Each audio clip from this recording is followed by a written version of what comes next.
Africa Media Live TV. Kindly subscribe to our YouTube channel to get updated on the trending gist, latest news all over the world. Like our page, subscribe, and share with friends. Thank you. Don't talk my life around you. Enemies go find themselves to blame. Baba, you don't change my shame to favor. Baby, you come from grass to peso. Because you don't talk my life around you. Enemies go find themselves to blame.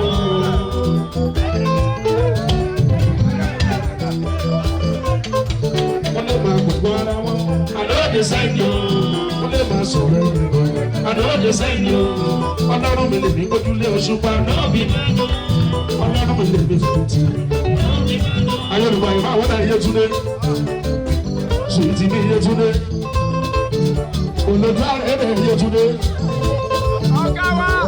You want to tell what nonsense you like?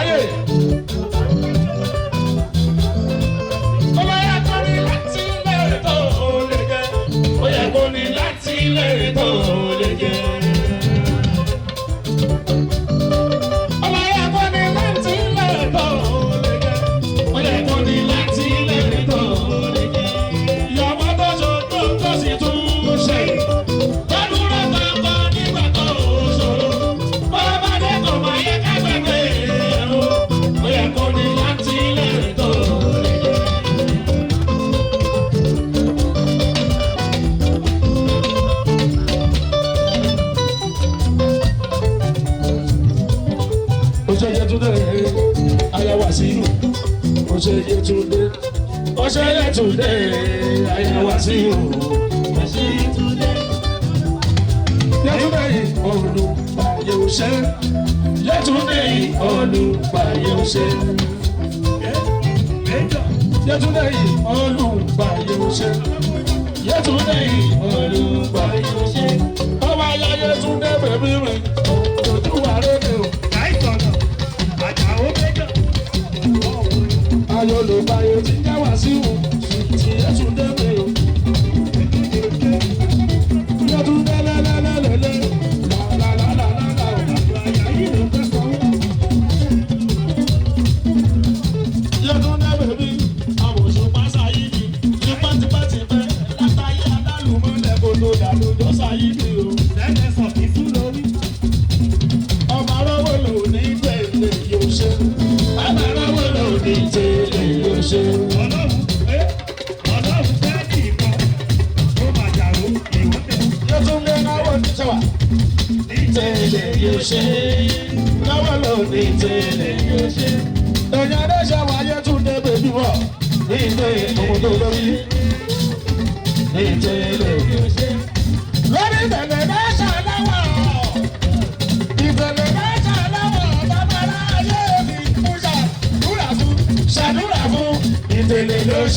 ìyá mi ni o.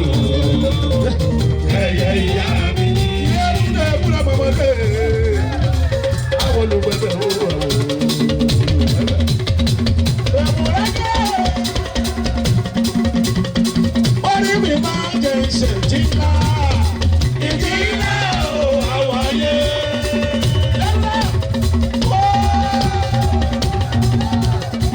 Orí mi máa jẹ ìṣèjì ńlá. Ìjì ńlá o, àwọn ayé. Ìjì màmá rẹ̀ ọ̀nà pọ̀dà. Ìjì ńlá o, àwọn ayé. Ohun àbúgbò kò ṣe mú wọlé. Ohun àbúgbò kò ṣe mú wọlé.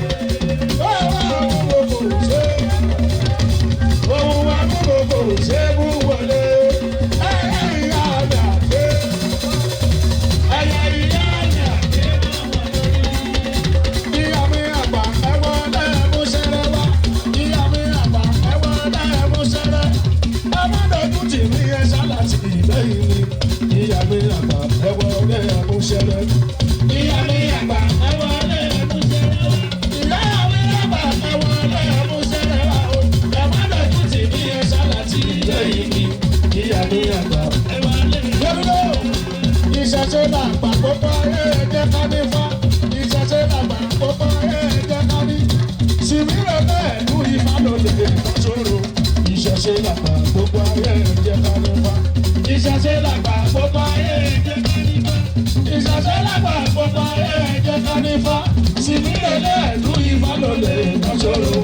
Ìṣẹ̀ṣe làgbà gbogbo ayé ẹ̀jẹ̀ ká ní fá. Òkìrì lòkò kọ́lọ́ dágara owó wá. Òkìrì lòkò kọ́lọ́ dágara owó. Gbèlè kẹ́lẹ́ owó wù mí darí ọ̀rọ̀ sọ́dọ̀ mi. Òkìrì lòkò kọ́lọ́ dágara owó. Òkìrì lòkò kọ́lọ́ dágara owó. Òkìrì lòkò kọ́lọ́ dágara owó. Gbèlè kẹ́lẹ́ owó wù mí darí ọ̀rọ̀ sọ́dọ̀ mi. Òkìrì lòkò kọ́lọ́ dágara owó. Africa Media Live TV. Kindly subscribe to our YouTube channel to get updated on the trending gist, latest news all over the world. Like our page, subscribe, and share with friends. Thank you.